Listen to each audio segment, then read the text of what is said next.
Greetings and welcome to this video on human resources. My name is Professor Kevin Matthews and I am the professor of HRMN 300 at University of Maryland University College, and this video is going to be on chapter 8 of our book, which is about training and development.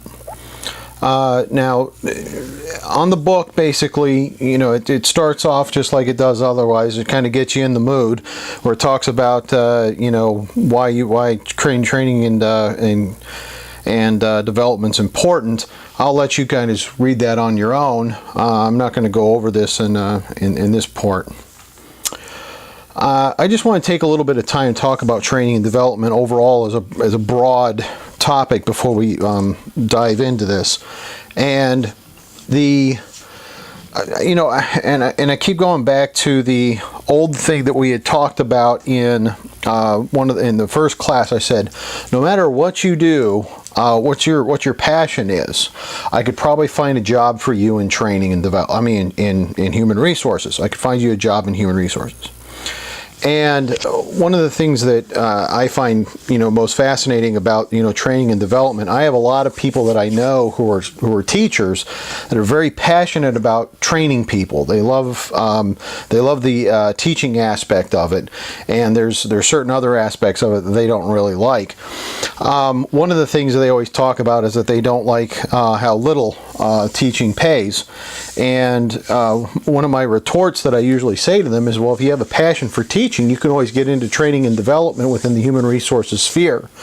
It only requires a human resources degree, but you do get to do a lot of training, and especially with the fact that you know, as a consultant, if you're traveling around, one of the main jobs that you really have is kind of training people on what you need for them to understand.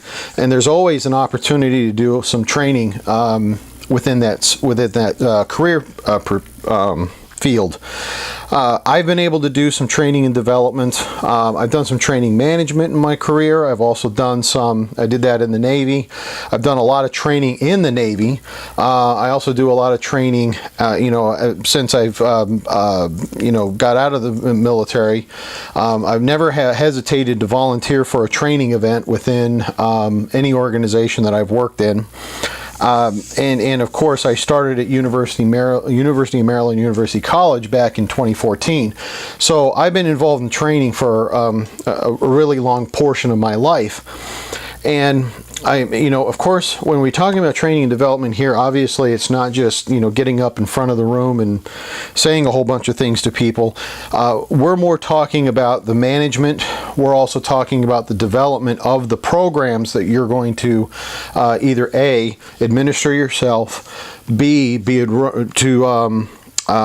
charge of administering, or C, the conducting of those courses, or D, the management of the conducting of those courses.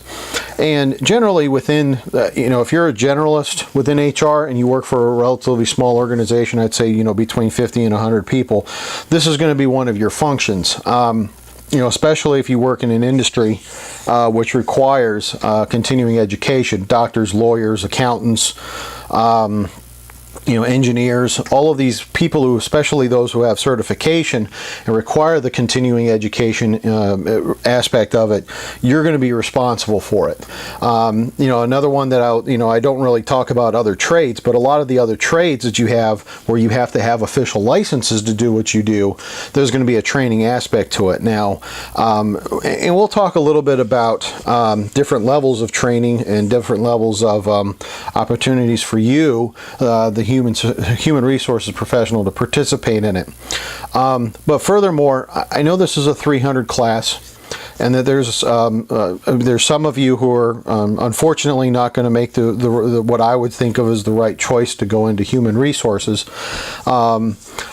You know, I think that this is also an opportunity for you to understand how the human resource function works within the organization and how you can interact with it so that you can get good training for your people. Whether you're an operations manager, whether you are a supply chain manager, marketing manager, accountant, at some point they're going to have to manage training. the organization is, and especially if they are going to require that you maintain a certification as part of your job. So if that ends up happening, at some point human resources are going to have to get involved. Now, I would say probably about 10-15 years ago, many human resources department were really trying to manage a lot of that stuff. I think I've started seeing a little bit more, and you have to forgive me, my experience with it outside of the accounting industry is really with my wife. My wife she's officially a certified managerial accountant. So if you remember taking, sometimes we call it internal accounting, managerial accounting. She's a certified accountant for that, but she does financial planning and analysis, and the CMA is a very common certification that FP&A people get. She actually has to manage all of her training on her own, mostly because one of the organizations that she worked at previously, she doesn't work there anymore, it was kind of like, okay, well, this is nice to have, but it's not required. Therefore, now I will not lie to you, I think it was a big factor in her promotion to manager when she got promoted. So I think that there is a lot of good benefits to getting the training, but sometimes it depends on how involved or how required it is. I remember every accounting firm I've worked at, human resources was all on top of how many hours we had. In fact, now that I've gone off on my own and I have to manage my own stuff, sometimes I have to sit there and go, do I have enough hours this year? I got to figure that out. And especially because, I'm getting close to the time where I have to start renewing my licenses. I'm actually licensed in 3 states, Washington, D.C., Virginia, Maryland. It's actually very uncommon right now. Most CPAs will get licensed in 1 state and that's it. But if I'm going to run firms that potentially could have locations in all 3 of those jurisdictions, it's better to be licensed. And so like my D.C. license is going to be expiring, and I know my Virginia one is an annual license, whereas D.C. and Maryland are biannual. Getting involved in the class, this section we're going to talk about steps to take in training of an employee. And the first, the learning objective, of course, is explain the 4 steps involved when training an employee. So they talk about, the American Society for Training and Development. They found that 41% of employees at companies with poor training planned to leave the company within the year, but companies with excellent training, only 12% plan to leave. This is something that I have spent an exorbitant amount of time thinking about. As I've shared with the class in the past, I'm in the middle of hiring for staff for the next season, and my goal is to have a 3 to 4 day training opportunity where we're going to get to sit down and we're going to talk about how things go into the firm. In my case, it's different because there's accounting that's sort of the theoretical stuff. You have the stuff that normally people learn in school, but then there's the tactile, hands-on, sort of what I would call tactical, tactical functions that have to go on that oftentimes are not taught in school. And the reason is because software is changing so rapidly, it would be impossible for them to really do that. So they say for effective employee training, there are 4 steps that generally occur. First, the employee goes through an orientation, and then he or she will receive in-house training on job-specified areas. Next, the employee should be assigned a mentor, and then as comfort with the duty grows, he or she may engage in external training. Employee training and development is a process of helping employees develop their knowledge, their personal and organizational skills, knowledge, and abilities. Again, KSAs. So the orientation, I'm sure most of us, kiddingly, everyone in the military has been through orientation. It's called boot camp. and I'm sure that orientation for you is much different than orientation is for those who are outside in the civilian world.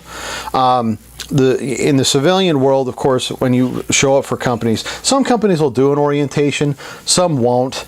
It's kind of hit or miss. Especially smaller companies oftentimes won't do an orientation.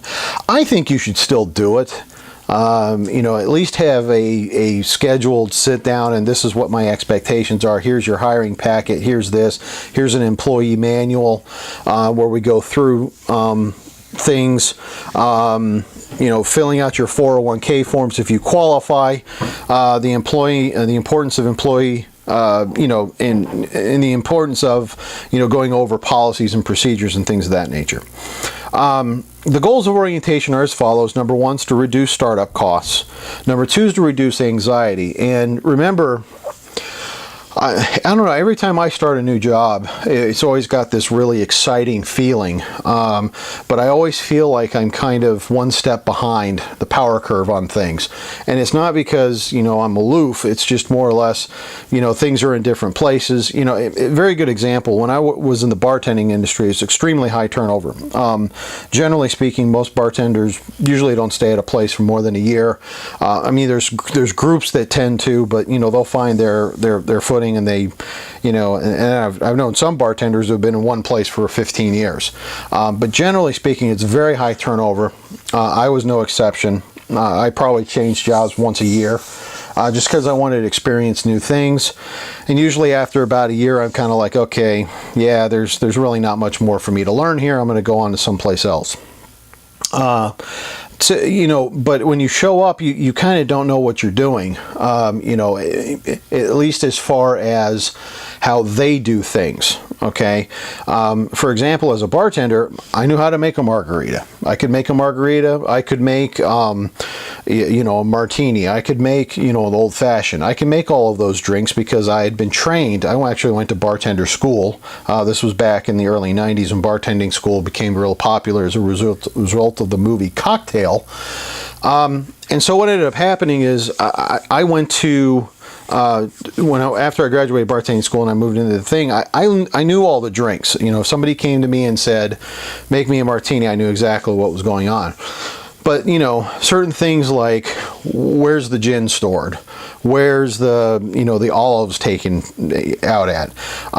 Everybody likes, every organization likes to have their fruit tray set up differently. And when I say fruit tray, I'm talking like lemons, limes, maraschino cherries. And I'm sorry if you haven't eaten anything and I'm talking about all this food. Olives, where's the bitters and things of that nature. That kind of stuff always was a little stressful because, you want people to know that you know what you're doing, you just don't know where stuff is. Other jobs have similar things. We all know what we're doing, but we don't necessarily know where stuff is. And then furthermore, we don't really know anyone. And so when you go through orientation, oftentimes what happens is usually orientation is not with one individual by themselves. It's usually a whole group of people. And because it's a whole group of people, you will be meeting other people who went to orientation with you, and over time, you'll be like, oh yeah. So Mary and I went through orientation together, and even though Mary works in a completely different department than I do, maybe she works front desk at the hotel that I would work at, or maybe she works, in the reservation section. Every now and then we run into each other, and we know each other because we went through orientation together. It's not like boot camp. Boot camp, I still remember. In fact, it was funny. I was actually just looking at old boot camp pictures today, as my wife and I were going through and trying to convert our photos from, most of them are in CD form, and we're trying to upload them to the cloud so that we can make sure that they stay safe. But it does help to reduce anxiety knowing that you have a group of people that are going through the same thing that you do. You also want to reduce employee turnover. It's when, employee turnover tends to be higher when they don't feel valued or are not given the tools to perform. And orientation can definitely show them that. It saves time for the supervisor and the coworkers. We do orientation because there's policies and procedures that need to be taught that we would normally expect the managers and supervisors to teach. They don't have time. Quite frankly, and oftentimes, they don't have, all they want to do is, they want their people to hit the ground running and run on. If you do a good orientation, it will better prepare your employee, and the supervisors will have one less thing to worry about. So it also sets expectations and attitudes. If you know where to start, where the expectations are, they tend to perform better. You can learn the values and attitudes of the organization. There's a higher chance of successful tenure at the company, which I would agree with. They give you an example of an orientation. We don't, we used to make you develop an orientation. I think that the things that we're going to be doing in this course, I think, are much better, in my opinion. But we used to actually do that so that people, and I always thought it was kind of a fun assignment, but I didn't. I'm glad with what we do now with the new program. Different types of training methods that they have. You'll have some in-house training, which are learning opportunities developed by the organization, which are used. Normally, in-house training is things that are very unique to the organization, or cover policies and procedures that are unique to the organization. Good example is ethics training. I can send you to a general ethics course, and yeah, you can come back and talk to me about Socrates, Plato, Aristotle, Immanuel Kant, and all these other people. But that's not going to be very useful. If I develop my internal ethics training, I can actually say, look, as a bartender, there's certain things that we're expecting you to do. Number one, you're going to maintain cash, and you're going to maintain cash correctly. Number two, you have the power to cut people off. I have cut people off. I've cut people off that I've gone back and I've thought about it, and I'm like, yeah, you know what? I probably jumped the gun a little bit on them. But I've also had some times where I didn't cut people off fast enough. It doesn't happen very often, but when it does, you're kind of like, man, I should have cut you off 20 minutes ago, but I'm cutting you off now. And it's always, it's one of those things. It's kind of nice to have that training where they kind of go through and they talk about alcohol and things of that nature. Sexual harassment training, of course, this is definitely becoming very relevant in today's environment, to understand the warning signs of sexual harassment, and also policies and procedures when a sexual harassment case takes place and is reported to the management and what needs to happen. Multicultural training. Especially with diverse organizations. When I worked at DoubleTree, we had people from everywhere. I mean, Latin America, Asia, Europe. It was a hotel business, so we naturally had people from all over the world. It was a really good experience. And then they give you a couple other things that are really specific to what you might be doing in itself. Training to do the job itself, and then of course basic skills training. After they do the training, you're going to be assigned mentoring. And mentoring, here's the thing. I'm a little bit. If I had to discuss mentoring in a great amount of detail, which I'm not going to talk about it too much here, just because I think it's. I think it's there's different opinions on how this ought to be run. I have lots of mentors. I have lots of people that if I ever receive whatever the coveted award is that I will receive at the end of my life, and I have to sit up there and thank people, I have a list of probably about 10 to 20 people that I'm going to have to thank. And it's probably even longer than that if I was to add it. I have a few people who are mentors of mine that they know they're my mentor, and then I have a group of people who are mentors of mine that have no clue that they're my mentor. They wouldn't know it. But sometimes I'll just ask them random questions, and they don't realize that I'm picking their brain to as a part of something that I normally do. The problem I have sometimes with organizational mentoring programs, I used to call it kind of like an arranged marriage. You really have to hope to the high spirit that the person that you're getting matched with is going to be a good fit for you, that they want to mentor you. I've had so many times where I've been in these forced mentoring situations where, not where I was the mentor, but because usually I have no problems doing it for just about anyone. But when I'm being mentored by somebody who's like, yeah, I know we've got this mentor program, but I really don't care. You know, what really bothers me is when people are going through their performance evaluation, nobody bothers to ask them, hey, how's the mentoring going? And they don't bother to ask the person who's being mentored, how's the mentoring going? I don't know. I haven't sat down with them for probably a month. That's probably not a good thing. And if you want to focus on mentoring within your organization, and you want to make sure that you're, the way that you do, the way that you want this mentoring program to be a major focus in your organization, it needs to be more hands-on managed. And unfortunately, more often than not, I've seen where this just doesn't work out.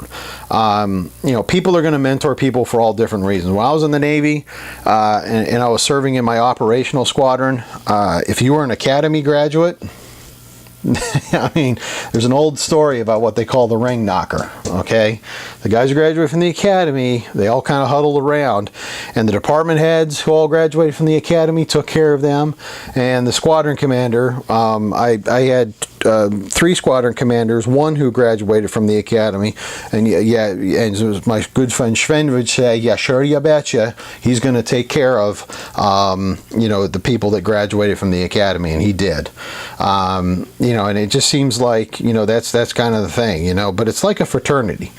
I'm a Freemason, so if I ever meet Freemasons in my workplace, which did happen quite frequently in the military, we tended to band together a little bit. Not in any way that usually hurt people, but it just was, we watched out with each other. As an officer, I was one of the few that actually was a Mason. More often than not, senior enlisted people were the people that I ran into who were Masons. But it was always a good thing. And that's to get that mentorship ability, it's useful. And I don't want to, look, I don't want my previous comments that I've just said here to kind of poo-poo on the idea that you have a mentoring program. You should. But it just needs to be managed well. And oftentimes what happens is they set up a mentoring program just so they can check in a brochure. Yeah, we got a mentoring program. And that's all they want. It's like that strategic plan that we hang up here that we never do anything with. It needs to be well developed, and it needs to be monitored.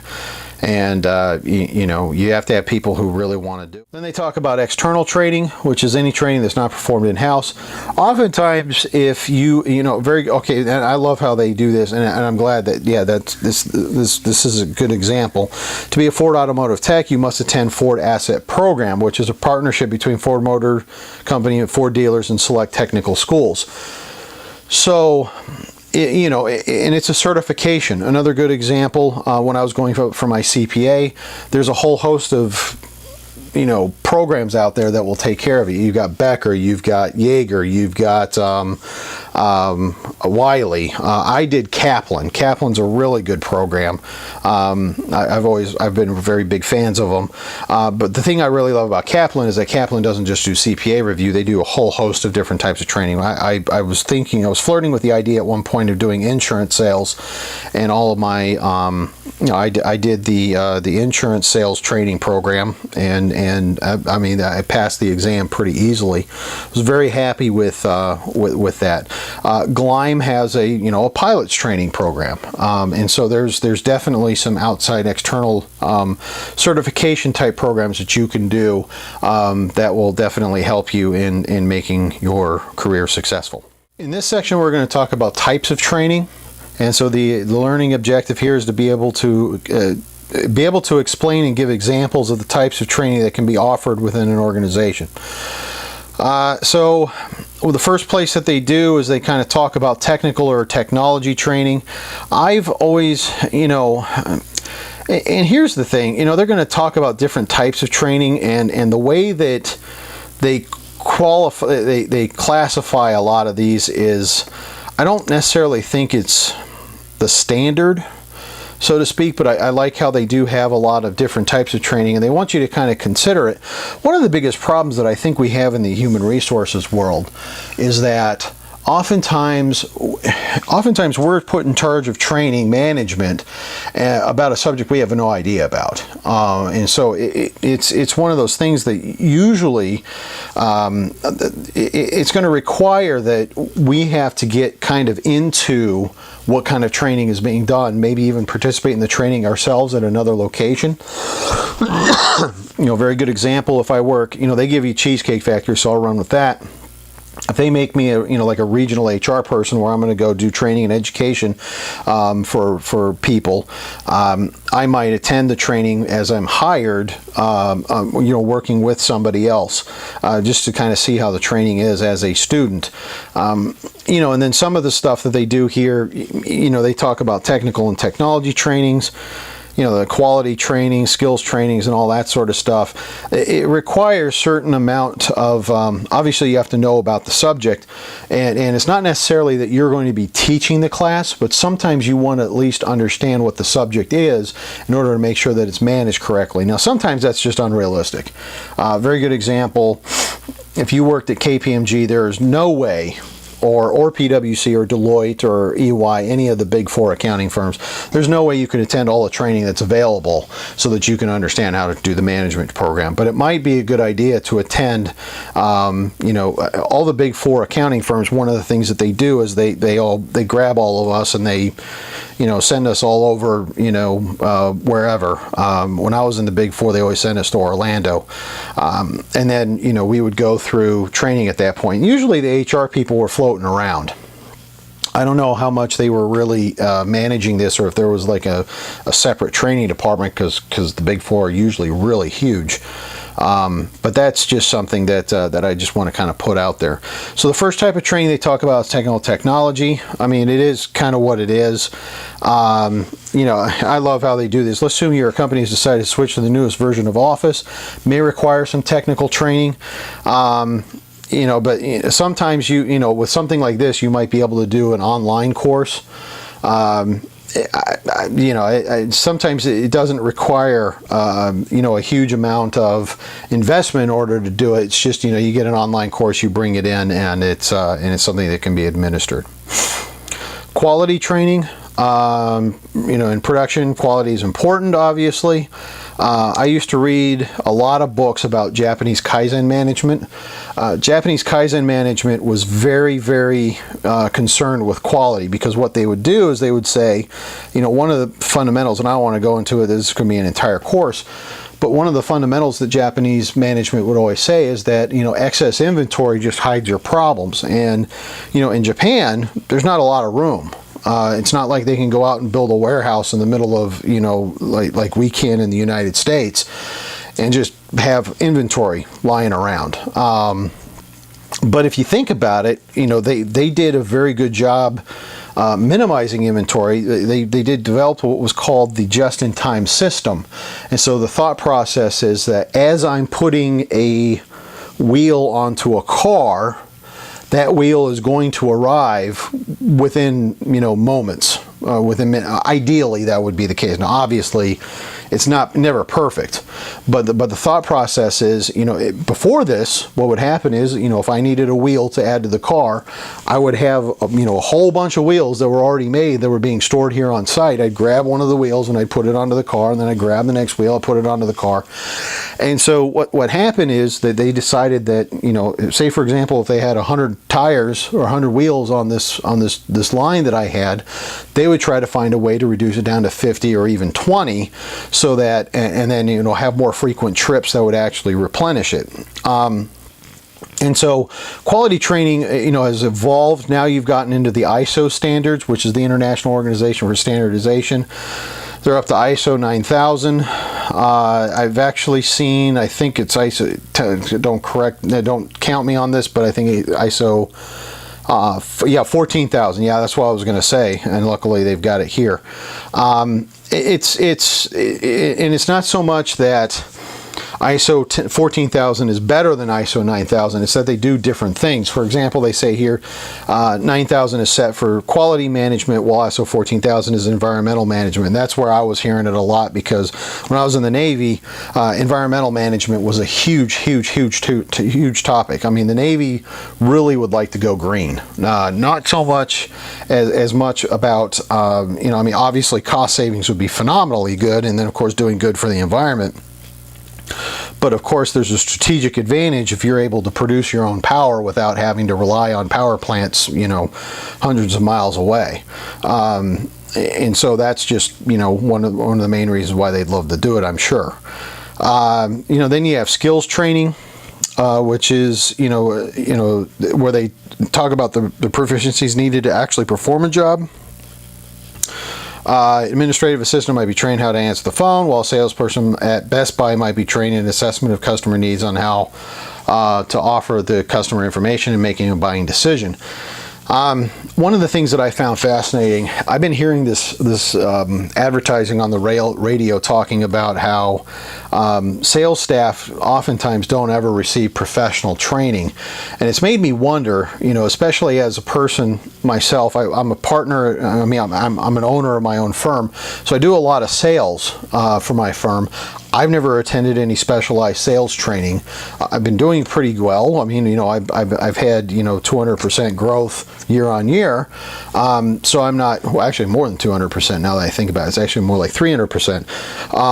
But so for all that's kind of going on, I wish I had received some better training as a result of that.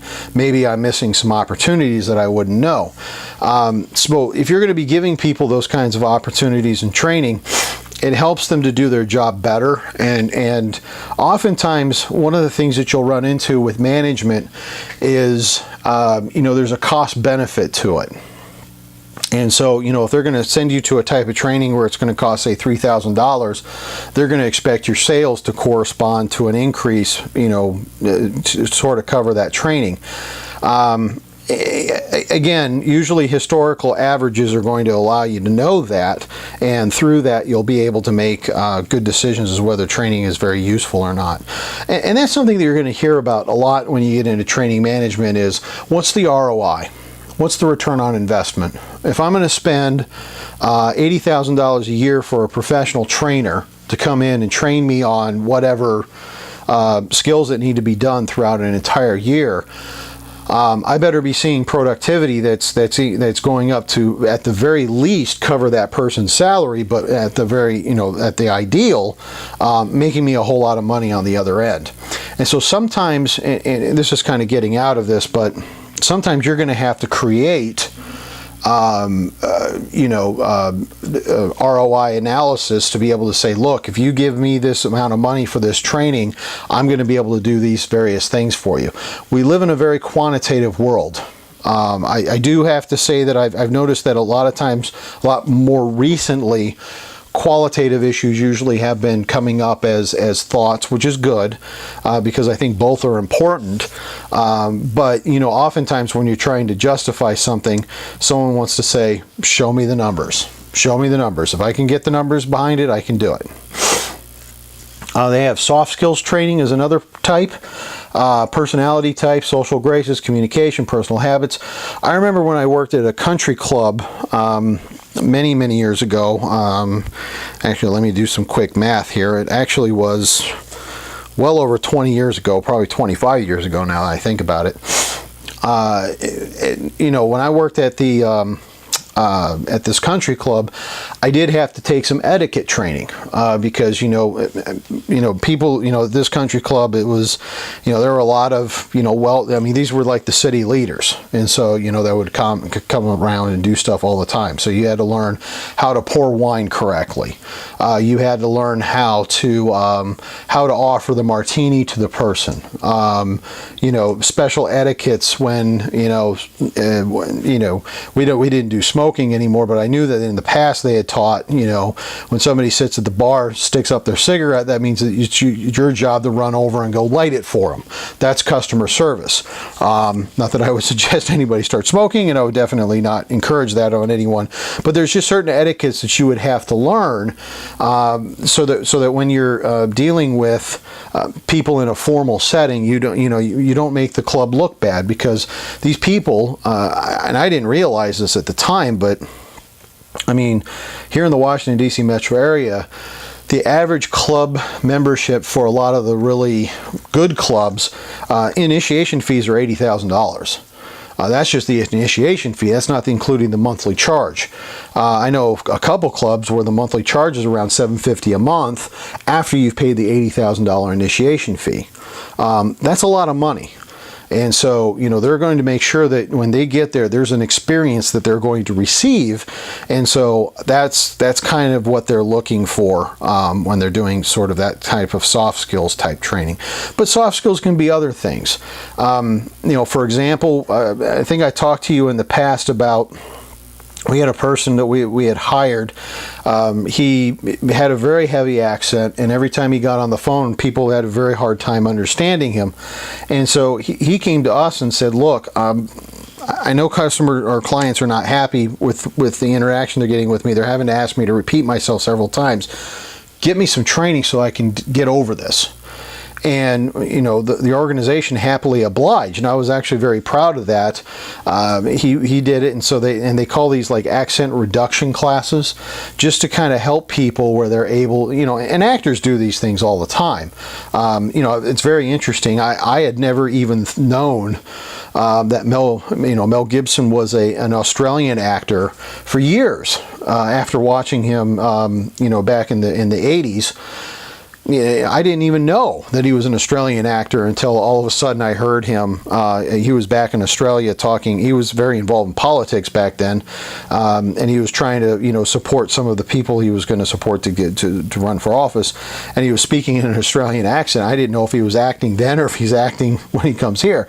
But oftentimes when people live over in a different country, they come to the United States and they want to have an American accent so that they don't, you know. And another person that's very that comes to my mind, guy who played Agent Smith in The Matrix. When I first saw him, I wouldn't have even imagined that he had an accent, and it wasn't until you hear him talking where he's not that he has it. And another one, of course, that's probably more relevant to everyone in the audience. What's his name? The gentleman who stars in Star Wars, plays. Oh my gosh, I'm forgetting, which is really bad because I'm a Star Wars nerd too. Oh well, anyways, I'll remember. Finn, the guy who plays Finn. I'm trying to think of his name. I know it starts John, but I can't remember his last name. Anyways, he's British. But when he speaks in the movies in Star Wars, he doesn't have a British accent. And it's very interesting that they do this. They have to do this for obvious reasons, because in movies they have to, you know, the accent can convey one thing or another. Those are just certain types of soft skills that can happen. Professional and legal training. Obviously, this is one that you might attend a little bit more of. Very good example, and they talk about accountants in this one, and they mention the organization H&R Block. They receive annual professional training on the tax code. Accountants, very same thing. I have to do 40 hours of continuing education every year. Every time that I sign up for my CPA exam or CPA license, I have to sign a statement saying, yes, I have attended training and blah, blah, blah, so on and so forth. And so that's just stuff that we have to do. You know, then they talk about in Massachusetts General Hospital paid over $1 million in fines related to privacy policies that were not followed. As a result of which they agree to develop training for workers. This actually brings up a very interesting point that I want to make sure that I make here. Oftentimes when you are going to court and you are, you know, having a, you know, and this could be, you know, for example, Massachusetts General Hospital had a privacy issue, but you know, it could be anything. Very good example. So I mean the privacy issue, but you know, when we talk about diversity issues, for example, sometimes when you go to court, the court, one of the things that they're going to ask you as a company is, what are you doing to encourage diversity in your organization? And a diversity training program can be something that is very, very helpful for you. And if you ever get to that level, especially if, say for example, your company instigates a diversity program. The diversity program is pretty strong, but you have one individual who, before getting promoted to a supervisory role, you guys had absolutely no idea was a racist or a bigot or whatever, and then you find out that he's discriminating against people in his group. At that point, you're going to have a lot of legal problems in that case, and so when that happens, obviously he's going to be held responsible for his actions, as he should. But the next thing that they're going to do is they're going to come to you, company, and say, "Hey, company, why didn't you catch this before this happened?" And there's going to be a whole host of things that you can do that can say, look, this is the stuff that we're doing in order to make sure that we don't have problems. One of them is a training program. If you have constant training programs on diversity and inclusiveness and multiculturalism, it can actually help you mitigate some of those fines. In this case, Massachusetts General Hospital had a well-developed privacy training program, and this was just as a result of somebody slopping up and not doing their job. This could have ended up a completely different situation for Massachusetts General Hospital than it ended up being. You then could have team training, which is essentially, do you know the exercise which a person is asked to close his or her eyelids? Okay, yeah, I remember this. I did this once. I was always kind of nervous because I'm kind of the big guy. I mean, you probably can't tell by the camera, but I'm, in person, I'm 6'4" and about 280 pounds. If I were to fall back, my biggest fear isn't that the people don't want to catch me. The biggest problem that I have is that they can't catch me. And so I should probably be eating a few less steaks and probably get back to the swimming pool. But this is one of those where you can build cohesiveness. And I've worked at a lot of organizations that do this. I think that the military does this very well. If you're having a situation where unit morale is down, there's definitely some activities that can be done that will build up training. And one of the things I really like about the military is I think we can get away with doing a lot more of different types of training, because obviously, especially if you're in an operation status, there's definitely a lot of training that's available for that. But there's some really good stuff out there for non-military people too. Very good one is, improving communication, motivating a team, getting to know each other, getting everyone on the same page, teaching team self-regulation strategies. I like to do this where you have leadership training where, you take potential leaders and, the employees are participants in this training where they have to build certain projects as a way of leadership development. And something that a lot of people don't know, leadership is a skill just like anything else. All right. There's some people that leadership just gravitates for them. They have charisma. I'm just trying to think of an example. I mean, Bill Clinton's probably a very good example. I know several people who have met Bill Clinton in person, and they're just like, he walked in and he was just, and I'm sure this was in his younger years. I don't know how he is right now. I know he's been having some health issues lately. But when people would initially meet him, they'd say, wow, he just kind of lit up the room. It's one of those types of things. John F. Kennedy had the same thing. But there's a part of me that almost wants to say, don't confuse that with leadership, though. That's charisma. Charisma can be a skill that aids in leadership, but the idea of how you lead people, how you set goals, how you bring people together in order to achieve an objective, in my opinion, is different than walking into a room and lighting things up. And so I think that there's definitely some skills that people can learn when it comes to leadership training, and there's got to be hundreds of opportunities out there to do leadership training and all that. Managerial training. when we start talking about leadership training versus managerial training, if you ask me what the first of all, if you ask what the definition of leadership is, there is no definition. I'll give you that answer right now. Everyone can tell me what their definition is, but I could tell you that scholars don't have a definition. They really haven't been able to nail down a definition. What is a manager? It's kind of the same thing. I mean, when in my mind, when I was in the military, the way I saw manager was the person who did the day-by-day tactical stuff. Made sure reports was filed on time, made sure that the employees were showing up on time and doing their jobs, and if they were making sufficient progress in their proficiencies to move on, and so on and so forth. And then the leader is the one who kind of gets in there and sort of motivates people. It gives them the grandiose vision and things of that nature. And the vision can be done at a tactical level, it can be done at an operational level, it can be done at a strategic level. And I think a lot of people tend to forget that. But managerial training is important. You have to have soft skills such as you have to have some soft skills, but you also have to know how to motivate and delegate. And I think that's one of the biggest problems that we have in many organizations.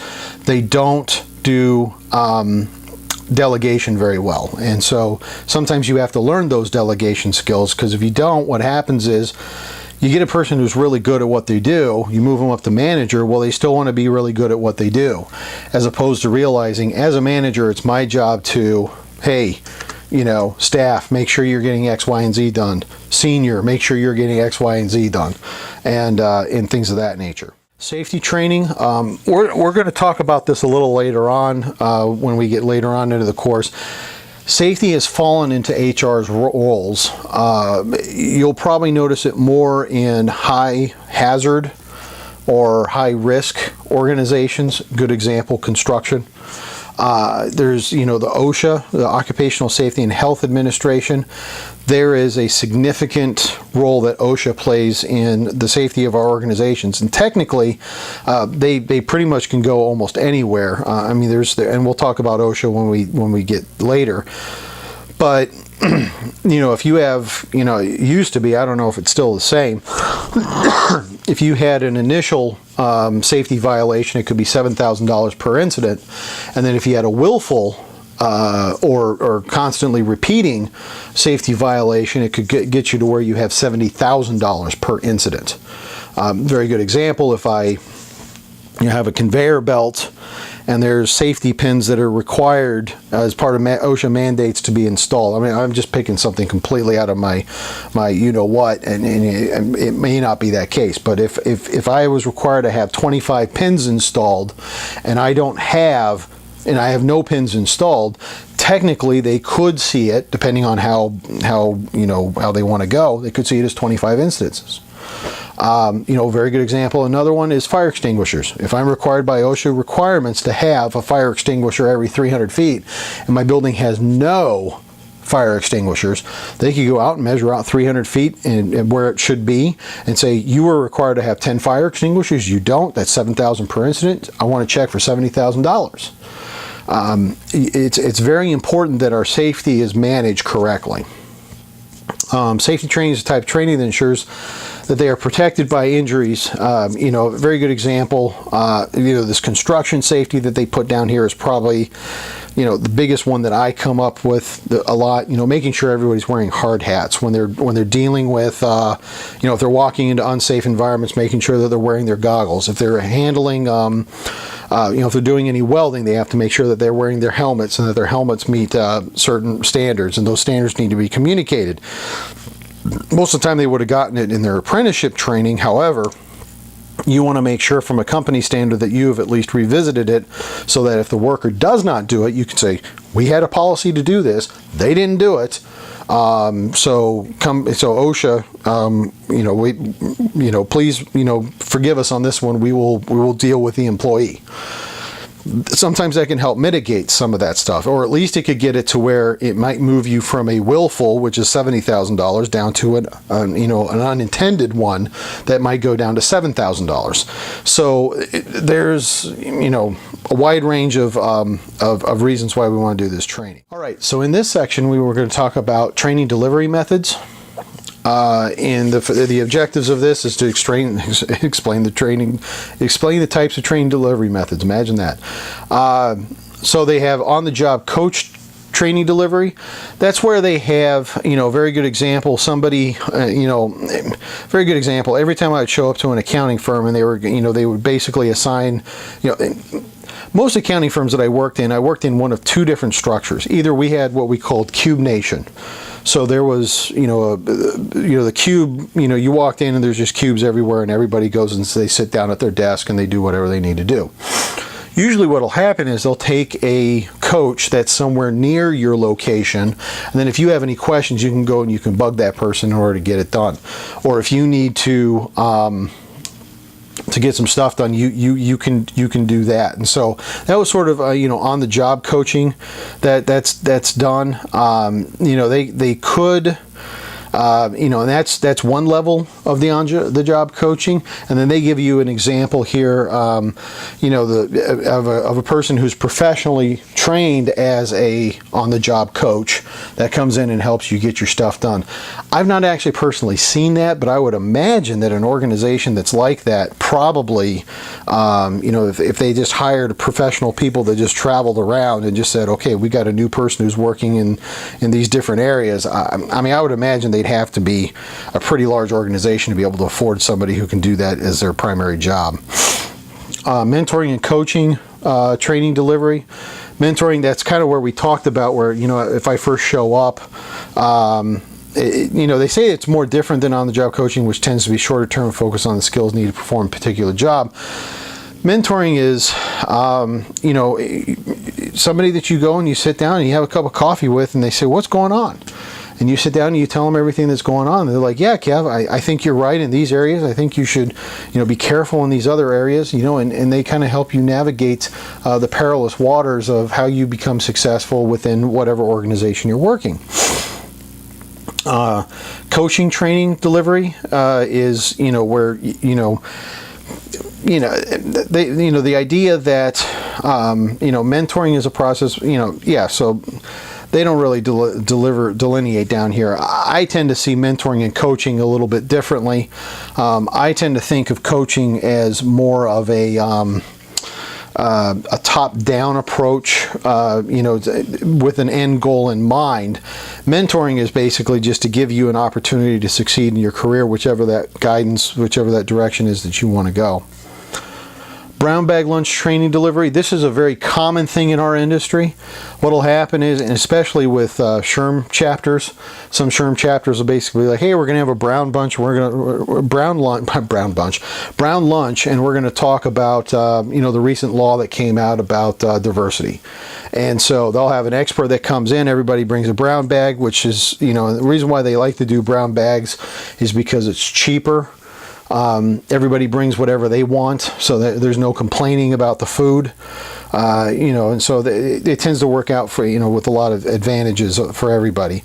One of the disadvantages of brown bag, they sometimes are a little bit more informal.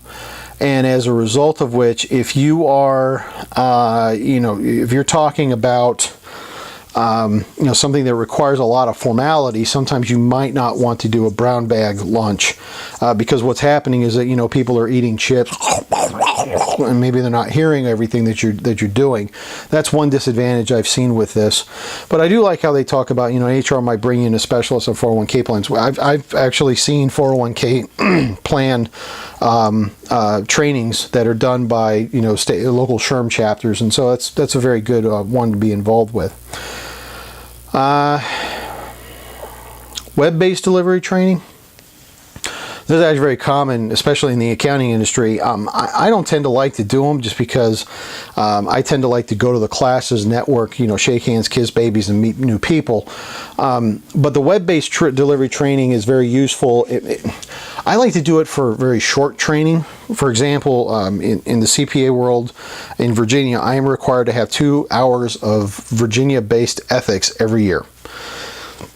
And so, as long as I do it, I do the 2 hours every year, I can keep my license. And so, the idea of taking off 45 minutes or half an hour to 45 minutes, driving to the place, being there for 2 hours, taking another 45 minutes to an hour. I mean, I'm blowing an afternoon.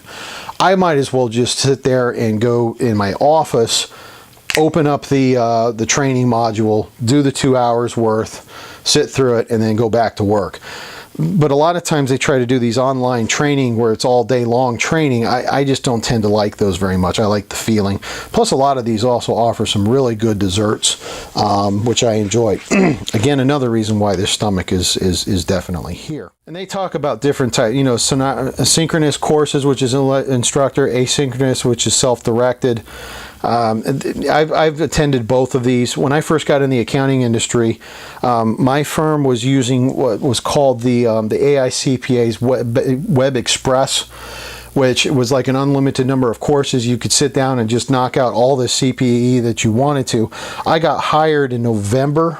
And so from November until January was a lot of downtime. And so what I did is I walked in and I just started knocking out all these courses. And I remember by the time I got done, the HR person who was managing our training says, "Yeah, you got enough CPE for the next 2 years," which was true. I had blown, because most firms, what'll happen is that in some states, what will happen is that not only are your accountants required, your certified public accountants required to do CPE training, but if you want to maintain your firm license, all of your staff who work in an accounting field also have to attend that CPE training. It doesn't happen very often. I don't know if Virginia does that. I should probably know that, but it's something that can come in. Considerations for it is a one-timer per user fee. I've noticed a lot of these tend to be getting into bulk packages, and then they're saying, okay, you just pay an annual fee and then you can get unlimited training as a result of it. And all that. I don't see that too much. As the majority of your employees use a Mac or a PC, this is actually probably not as much of a problem as it was, back in 2011 when the book was created. I think, Mac and PC, I mean, there's still differences and sometimes there are some problems. But for the most part, I think Mac and PC have worked out a lot of their issues. Is there enough bandwidth in your organization? Yeah, that's kind of important. I didn't realize that until now. I mean, my house actually has really good bandwidth, but my work actually doesn't have as much, which is usually the opposite. But of course, I'm paying for both, and so for some reason, the business internet always seems to be a heck of a lot more expensive. So. Does the software allow for collaboration or multimedia? Is there training for the trainer in adoption of this series? And sometimes what ends up happening is a lot of the training that we do in the accounting industry, for example, it's just that they get somebody to get up there and they start speaking, and sometimes it might be somebody who's been an accountant for 35 years because they just know this one topic, but they're not very technology savvy, and so that can kind of cause some frustrations with the individuals who have to take the class. Job shadowing.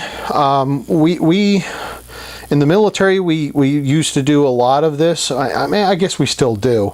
You go to AIT or you go to whatever advanced training it is that you're going to do, but then when you first show up to the organization, you might shadow somebody who actually does the job. Apprenticeships they talk about are very good with this, welders, electricians, things of that nature. And then, the downside is that's a possibility of shadowing may learn bad habits or shortcuts. That's very true. There's an old saying in the Navy, live by the gouge, die by the gouge. Because oftentimes, what happens is, people have learned shortcuts that not necessarily are following procedures. Job swapping delivery training. It's a method when two employees agree to change jobs for a period. Kind of reminds me of MASH when they did the Boxing Day, and they had where the officers and the enlisted swapped jobs, and all of a sudden, I can't remember, I think it was Radar Riley became the colonel became a Radar Riley, and after the end of the day, both of them had pretty much agreed that they had respect for what the other guy had to do, but they wanted to go back to what they were doing because they were good at it. Radar could memorize every form and knew everything that needed to happen in order to make things work. Whereas he probably wasn't very good at making the big decisions that the colonel was used to making. but it was entertaining to watch. But in this case, you know, if you have certain areas where you want, you know, cross training, this can be very useful. You know, and I imagine in firehouses this would be a very useful thing. Hey, we're going to train you on how to do, you know, this job within the firehouse that you know, and then we're going to give so and so time off from that job because it's, you know, and so that way you can do some cross training. Vestibular delivery training, training delivery, training that's performed near the worksite in conference rooms, lectures, and classrooms. Orientations, it's really good. Very good example. As I told you, I run my own company, and I have my office locations that I go to, but I also participate in Regis offices, and so I have access to their conference rooms, to their to the temporary offices and various things, in order to allow me that if I want to. So, for example, if I want to have an orientation training, in theory, I could go to the conference room and then they would have it there. Now, I have my own conference room, so I probably won't do that with my new employees that I have now, but it is something, especially if you're going to have, if you need a larger workspace than can be accommodated by your current organization. And then they also have international assignment training. I actually have a very good friend of mine who's coming back from international assignment training. Although I kind of joke that I don't really think he got international assignment training since, you know, he's from the UK and he went back to London, or he went to London, which I don't know if he's ever worked there before, but it's interesting. So he's coming back and it's good. They say 40% of international assignments are terminated early because of the lack of international training. Here's the thing. I think this is great because you want to talk about gaining multiculturalism. Go live in another country, or if you want to talk about how good you have it here, go live in another country and see what we have versus what they have over there. You know, I never learned greater appreciations for where I was born and where I live than when I served in other countries. I mean, I served in Italy, Qatar, El Salvador. I was also down in, I lived in Japan for 2 years. I lived in England for 3 years. You know, and I traveled around Europe, and I traveled around you know, parts of Asia, and there's definitely a lot of times that I come home and I come back to the United States of America and I'm like, I live in the greatest country in the world, and that's the way it works. So in this section, we're going to talk about designing a training program, and the learning objectives for this is going to be able to design a training program framework, understand the uses and applications of a career development program. So the training development framework, they have that down here in 8.6, where they talk about, and if you think about it again, ADDIE, you know, it follows ADDIE pretty well. So, you know, assess, design, develop, implement, and evaluate. Okay, and that's exactly what they're doing. With the needs assessment, that's an assessment. Learning objectives, learning style, delivery mode, I see that more as development. You know, design, which would be your delivery style, your audience consideration. Then you have they say content development, and then timelines, and then you communication of training, and then, you know, in other words, you conduct the training, and then you measure the effectiveness of it. And they talk about all the different things that they have of it. I'm not going to go into it because I think a lot of it is self-explanatory. Actually, I'm sorry, communication wasn't talking about actually communicating the training, implementing the training. They were talking about how will the employees know the training is available to them. So the needs assessment, the first step in developing a training program is to determine what the organization needs in terms of training. There are 3 levels of training needs. You have the organizational assessment, the occupational assessment, and the individual assessment. So organizational, that's where we're going to kind of talk about what is it that the organization needs. You know, for example, if you know, if I have, you know, all these different teams that work on different types of tax issues, like I did at the second firm that I worked at. The second firm that I worked at, I worked in the construction team, and so as a result of which, if no longer the construction team needs somebody, but maybe somebody in the trust and estates team needs somebody, they could say, Kevin, we need you to come and do some. We have a needs and assessment. We have a need in that area of the organization. Would you be interested in participating? And me, I'm always willing to accept additional training because of the way it is. The occupational task assessment looks at specific task skills, knowledges, and abilities to complete the jobs within the organization. And then the individual, the performance of an individual, and determines what training should be accomplished for that individual. So they're not looking specifically how does the individual do their job as much. Well, I mean they do. They're looking at how they're doing some of that job, but it's more or less how can that individual receive that additional training in order to fix that. I tend to look at performance issues. For example, if you're an accountant and you constantly are messing up, maybe there's some additional training that needs to happen. They talk about that you can apply those to each of the plan. Learning objectives, determine what type of training should occur and what the learning objectives are. You see that, we talk about that in this course. They definitely have it, and they give you some examples of learning objectives. So learning styles.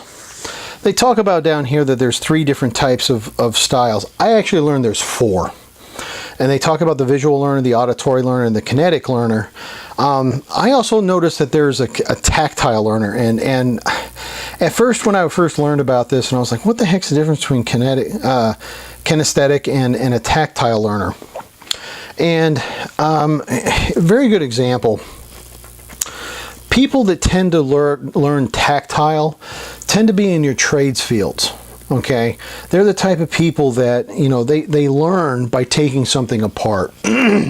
they learn by getting their hands dirty, getting into the engine. And you might say, well, kinesthetic learner is kind of doing the same thing, but I don't think that's it. I think it's a lot of times muscle memory. When you start to get into it, a very good example, when I was learning how to fly in the Navy, the first thing they did is they had a contact phase where we had to go through and we had to do pilot procedures and things of that nature. All that stuff was muscle memory. I thought that was very kinesthetic in learning. Whereas I'm very dangerous when I get into repairing my car. I'm even afraid to change my own oil. It's one of those things that I'm just not good at that. I don't learn that way. Then you have your auditory learner, and if I had to say what kind of a learner I'm an auditory, primary, kinesthetic secondary learner. And anyways, so I have auditory learner, and then you have the visual learner. One of the things that I thought was interesting about this, when I was learning about how we learn, I used to study for the CPA exam. When I took the CPA exam the first time back in 2003, I failed it. I didn't do very well on it. And I couldn't understand why. And the reason why was because the way I was learning how to do the CPA exam, I was trying to read the books, because that's what they told me to do, read the books. But I began to realize I'm not a visual learner. I'm really not. I'm an audio kinesthetic learner. Okay, I like to learn by, I can complete a tax return by doing tax returns. Okay, I can, if you tell me something, I'm more likely to learn it than if you show me something. Okay, and so that's the type of thing. In my personal opinion, they talk about how to change a tire. I'm not so sure. I think that changing a tire is kinesthetic. I think that's more tactile, because I know some people who are very good kinesthetic learners that are not very good at doing things that require tactile. But anyways, that's just my opinion. Delivery mode, they can talk about, delivery method where they have on the job, and they give you if you take a look at table 8.1, they talk about different delivery methods versus the type of training suggested. I think I kind of wish the book had done it backwards. They said, look, this is your technical training that you want to do. you should probably use one of these different types of methods on that, as opposed to, I want to use this method, what kind of training should I offer? I think that's kind of backwards. Budget, I'm a CPA, so obviously money counts. This is pretty self-explanatory. I'm not going to get too much into it. Delivery style. It's also important to keep in mind that most people don't learn through death by PowerPoint. Oh my gosh, if the military would learn this. But I doubt they have. Death by PowerPoint is not the way that most people learn. It's the way most of us do stuff. And it's kind of funny. And actually, it's interesting. I've had some other professors who've talked to me about the fact that I make these videos, and they're like, "Why do you do this?" And I said, "Well, I've got people in my class. They don't learn by reading. They can read, and they're very good at reading, but that's not their primary learning method. Maybe they need to hear it. Maybe they need to see it from a visual perspective of actually me bringing it to life in some way, shape, or form." And so there's a lot of people who, I actually have some people who think that they don't think they think it's a waste of time. I don't. I think because there's a lot of people who need to hear what's going on, and obviously my voice provides that. But sometimes we can do, we can go over and we can talk about some things so that you can actually do the things that need to be done in order to learn from it. We haven't done that too much in this class so far, but I know when I do the compensation, I tend to do a little bit more of that. Audience, considering your audience is important, it would be nice to know, one thing that you might want to survey them on: how do you learn? And if the person comes to you and says, "I have no idea how I learn," we can figure that out. And you might not understand. They may not remember a darn thing that you talked about in training, but they're going to remember that you taught them how they learn, and that's been very important. Content development, you're going to develop the content for the thing. I think a lot of this is very self-explanatory. I'm going to not talk about it too much. Timelines, again, pretty self-explanatory. They give you an example. Orientation is offered at the first Thursday of the month, blah, blah, blah. Communication, you want to make sure that people know that the training is going to exist and how they can get involved in it. And because if you don't do that, it's useless. I've had times where we develop training and 2 people show up. First of all, it seems like a waste of my time. But second of all, maybe those other people have no idea that it was supposed to happen. Measuring effectiveness. After we complete the training, we want to make sure our training objectives are met. One model to measure effectiveness is the Kirkpatrick Model. And that's where they have 4 levels: reaction, learning, behavior, and results. Kirkpatrick, was developed in the 50s. This actually became popular once again in the late 80s, early 90s. And they, like for example, reaction. How did the participants react to the training? This is where we do the way we tend to do this is that we do what we call smiley surveys. And you'll say, okay, you got to fill out the survey in order to get your diploma, and you sit there and you fill out the survey, and of course, was the technical, stuff good? Did I learn this? Did I learn that? And of course, what do? Well, most of us put down all 5s. Or 4s, and it's a level of 1 to 5 or 1 to 7. And we put down all 7s or something of that nature. We call them smiley surveys because more often than not, people, there's not a whole lot of, and that's why it's level 1. It's not very deep. You can give them ample opportunities to raise any gripes that they might have, but we don't really know if they learned anything from this. Get to the learning level. The way that we can do this, we tend to use pre-post tests, pre and post testing. So people show up to your training and you say, okay, here's the training that we're going to go over. And they say, okay, fine, we're going to go over this training. So then you conduct the training. I'm sorry, we're going to go over this training. So you give them a test. They bomb the test. And then they, because they haven't taken the course yet, and then they take the course and then you give them a similar test afterwards, and all of a sudden they ace it. Then learning's taken place. At least they would know it as of that moment. Now, if they go back, and that's something else that we can talk about later on, but if they go back and can they actually apply the training, that's where you get to level 3. Did behavior change as a result of the training? So if my goal is to train you how to do proper procedures of setting up a bar, and a bartending bar, and so and I say this is the proper procedures, and it would give you a pre-test, post-test. It looks like you learned it, and I send you back to the bar and ask you to go set it up, and you forget 3 procedures. Then maybe you didn't learn it as well as I would have thought you would have, or maybe my test didn't include those 3 procedures. So, the learning test, the pre and post test obviously can't always include everything, but maybe there's an important part that you didn't get done. But again, that's richer. Okay, it's very rich, and in that, yes, to the behavior change, we got it. Results. What benefits of the organization results from the training? This is where we're talking about ROI. Did income go up? Did income go down? Did expenses go down? Things of that nature. They talk about surveys, and I talked about a little bit about smiley surveys and all that. Career development programs and succession planning.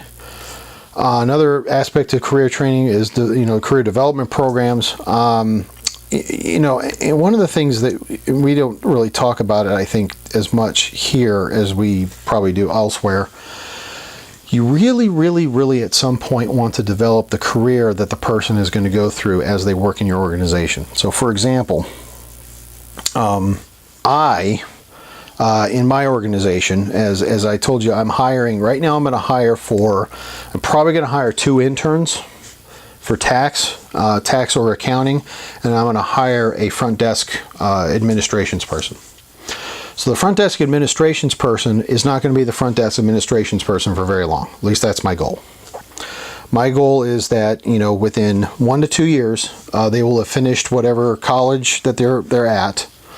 My goal is to hire somebody who's going to be an administrative assistant. Once they finish their college, they're going to be considered for promotion to one of 3 specialties. One is an assistant accountant, one is an operational assistant, and one is a human resources assistant.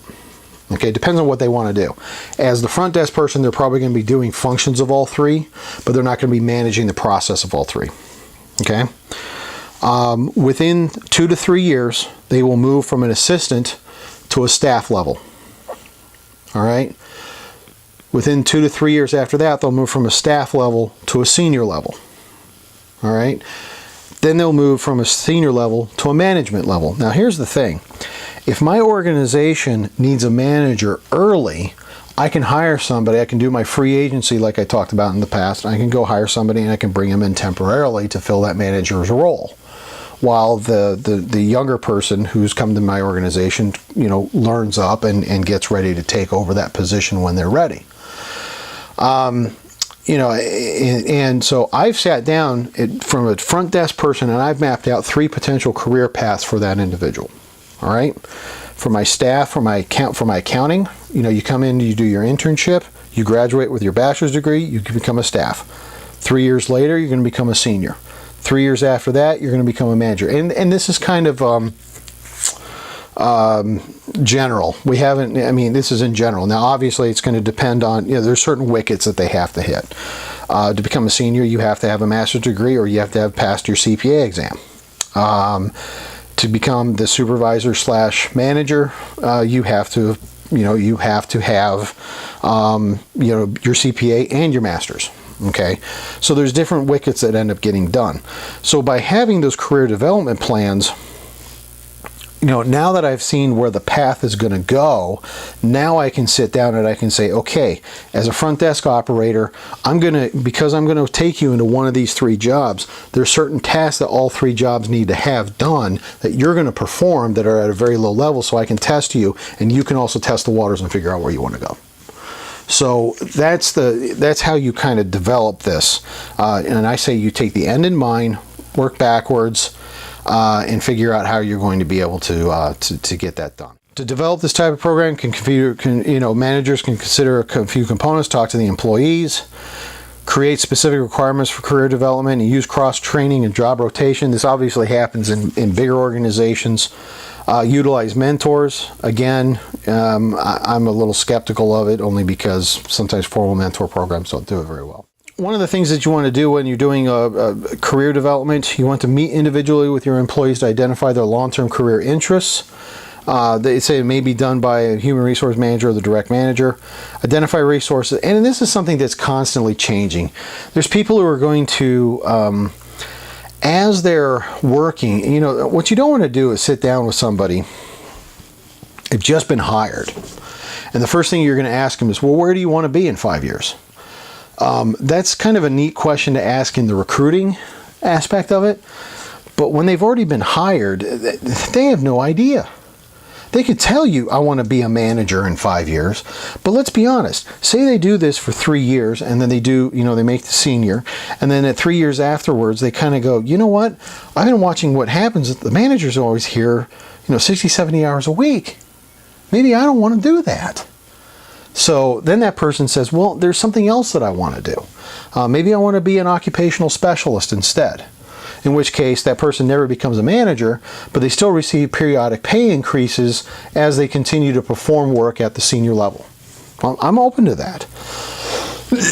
By the way, I stole that from the Army, but they're a government organization, so I can steal anything I want from them. Identify resources in the organization that can help employees achieve their goals. You know, sometimes that's going to be training, sometimes it's going to be new opportunities. Prepare a plan for each employee. I've already done that for these guys. Meet with the employee to discuss the plan. Haven't done that yet because I haven't hired them yet. And then during performance evaluations, revisit it. That's the thing that really drove me nuts about the performance evaluations I always seem to have. Nobody ever was talking about what my future was. And it was something that really kind of irked me and it made me consider that I didn't want to do that anymore. Well, guys, this is all I have for training and development. I really enjoy this class. I hope that, you know, I've actually had a chance to teach the training and development course, and I really enjoyed it. I hope I get a chance to do that again. If you have any questions for me, please reach out. I'm very happy to do this at any time. Again, I've been getting a few emails, not so much, not as many as I would expect. But if you have any questions for me, reach out to me by email. If you're not a member of this class, feel free to leave a comment in the space below. Also, feel free to subscribe so that when these new training videos are coming out, you can go ahead and get updates on them. Again, thank you very much, and good luck.